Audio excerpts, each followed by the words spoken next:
اعوذ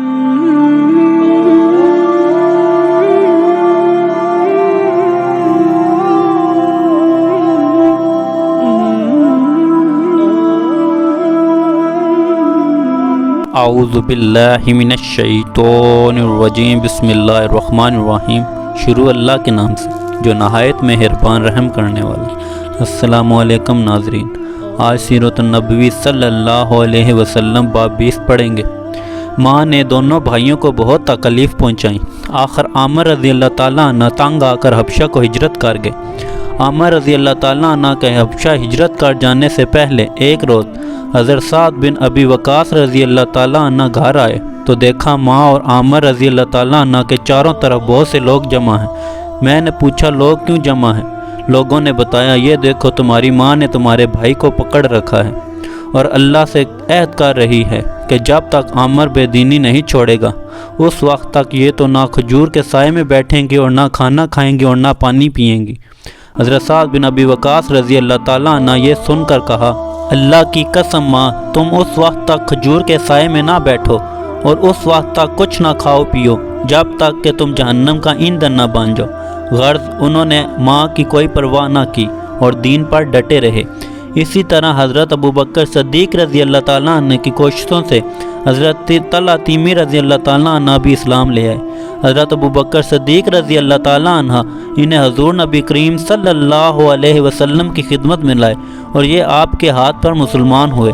اس کے بعد حضرت ابوبکر صدیق رضی اللہ تعالیٰ عنہ اور حضرت طلحہ رضی اللہ تعالیٰ عنہ اپنے اسلام لانے کا کھل کر اعلان کر دیا۔ ان کا نام سن کر نوفل بن عدیویہ نے انہیں پکڑ لیا۔ اس شخص کو قریش کا شیر کہا جاتا تھا۔ اس نے دونوں کو ایک ہی رسی سے باندھ دیا۔ اس کی اس حرکت پر ان کے قبیلے بنو تمیم نے بھی انہیں نہ بچایا۔ اب چونکہ نوفل نے دونوں کو ایک ہی رسی سے باندھا تھا اور دونوں کے جسم آپس میں بالکل ملے ہوئے تھے، اس لیے انہیں قرینین کہا جانے لگا، یعنی ملے ہوئے۔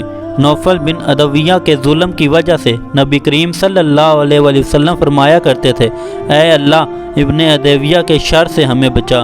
حضرت طلحہ رضی اللہ تعالیٰ عنہ اپنے اسلام قبول کر لینے کے سبب اس طرح بیان کرتے ہیں، میں ایک مرتبہ بصرہ کے بازار میں گیا، میں نے وہاں ایک راہب کو دیکھا، وہ اپنی خانقاہ میں کھڑا تھا اور لوگوں سے کہہ رہا تھا، اس مرتبہ حج سے آنے والوں سے پوچھو کیا ان میں کوئی حرم کا باشندہ بھی ہے؟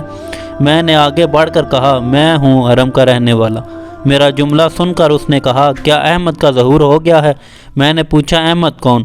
تب اس راہب نے کہا احمد بن عبداللہ بن عبد المطلب، یہ اس کا مہینہ ہے، وہ اس مہینے میں ظاہر ہوگا، وہ آخری نبی ہیں، اس کے ظاہر ہونے کی جگہ حرم ہے اور اس کی ہجرت کی جگہ وہ علاقہ جہاں باغات ہیں، سبزہ زار ہیں، اس لیے تم پر ضروری ہے کہ تم اس نبی کی طرف بڑھنے میں پہل کرو۔ اس راہب کی کہی ہوئی بات میرے دل میں نقش ہو گئی۔ میں تیزی کے ساتھ وہاں سے واپس روانہ ہوا اور مکہ پہنچا۔ یہاں پہنچ کر میں نے لوگوں سے پوچھا کیا کوئی نیا واقعہ بھی پیش آیا؟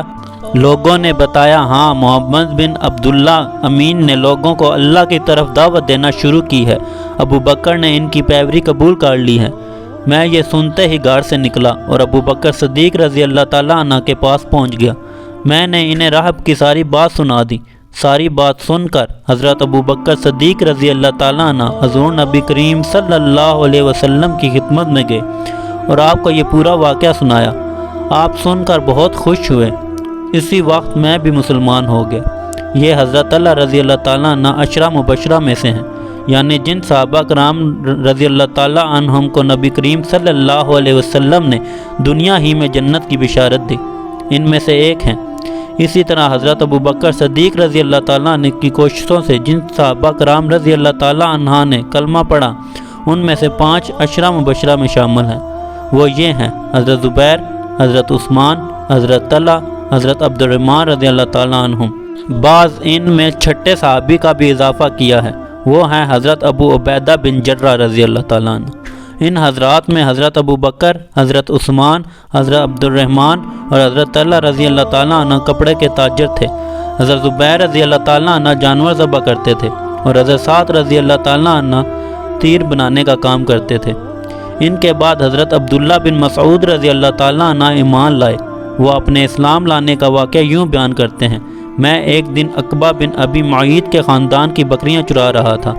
اسی وقت رسول اللہ صلی اللہ علیہ وسلم وہاں آ گئے۔ ابو بکر صدیق رضی اللہ تعالیٰ عنہ بھی آپ کے ساتھ تھے۔ آپ نے پوچھا کیا تمہارے پاس دودھ ہے؟ میں نے کہا جی ہاں، لیکن میں تو امین ہوں، یعنی یہ دودھ تو امانت ہے۔ آپ نے فرمایا کیا تمہارے پاس کوئی ایسی بکری ہے جس نے ابھی کوئی بچہ نہ دیا ہو؟ آپ نے کہا جی ہاں، ایک ایسی بکری ہے۔ میں اس بکری کو آپ کے قریب لایا، اس کے ابھی تھن پوری طرح نہیں نکلے تھے۔ آپ نے اس کے تھنوں کی جگہ پر ہاتھ پھیرا، اسی وقت اس بکری کے تھن دودھ سے بھر گئے۔ یہ واقعہ دوسری روایات میں یوں بیان ہوا ہے کہ اس بکری کے تھن سوکھ چکے تھے، آپ نے ان پر ہاتھ پھیرا تو وہ دودھ سے بھر گئے۔ حضرت عبداللہ بن مسعود رضی اللہ تعالیٰ عنہ یہ دیکھ کر حیران رہ گئے۔ وہ آپ کو ایک صاف پتھر تک لے آئے، وہاں بیٹھ کر آپ صلی اللہ علیہ وسلم نے بکری کا دودھ دویا۔ آپ نے وہ دودھ ابو بکر صدیق رضی اللہ تعالیٰ عنہ کو پلایا، پھر مجھے بھی پلایا، اور آخر میں آپ نے خود پیا۔ آپ نے بکری کے تھن سے فرمایا سمٹ جا، چنانچہ تھن فوراً ہی پھر ویسے ہو گئے جیسے پہلے تھے۔ حضرت عبداللہ بن مسعود رضی اللہ تعالیٰ عنہ فرماتے ہیں میں نے رسول اللہ صلی اللہ علیہ وسلم کا یہ معجزہ دیکھا تو آپ سے عرض کیا اے اللہ کے رسول مجھے اس کی حقیقت بتائیے۔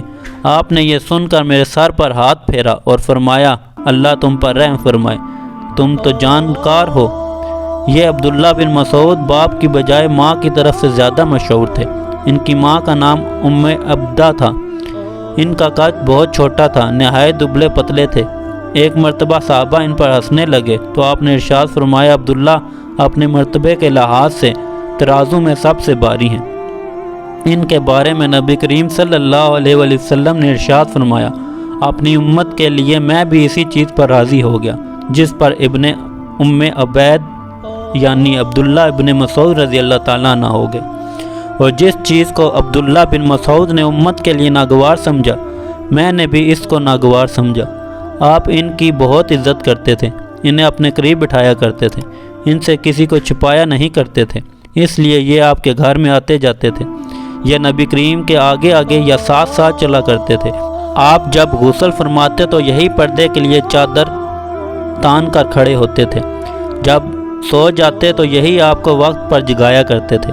اسی طرح جب آپ کہیں جانے کے لیے کھڑے ہوتے تھے تو حضرت عبداللہ بن مسعود رضی اللہ تعالیٰ عنہ آپ کو جوتے پہناتے تھے، پھر جب آپ کہیں پہنچ کر بیٹھ جاتے تو یہ آپ کے جوتے اٹھا کر اپنے ہاتھ میں لے لیا کرتے تھے۔ ان کی انہی باتوں کی وجہ سے بعض صحابہ کرام رضی اللہ تعالیٰ عنہم بھی مشہور تھا کہ یہ رسول اللہ صلی اللہ علیہ وسلم کے گرانے والوں میں سے ہیں، انہیں آپ صلی اللہ علیہ وسلم نے جنت کی بشارت دی تھی۔ حضرت عبداللہ بن مسعود رضی اللہ تعالیٰ عنہ فرمایا کرتے تھے دنیا تمام کی تمام غموں میں پونجی ہے، اس میں اگر کوئی خوشی ہے تو وہ صرف وقتی فائدے کے طور پر ہے۔ حضرت عبداللہ بن مسعود رضی اللہ تعالیٰ عنہ کے بعد حضرت ابو ذر غفاری رضی اللہ تعالیٰ عنہ ایمان لائے۔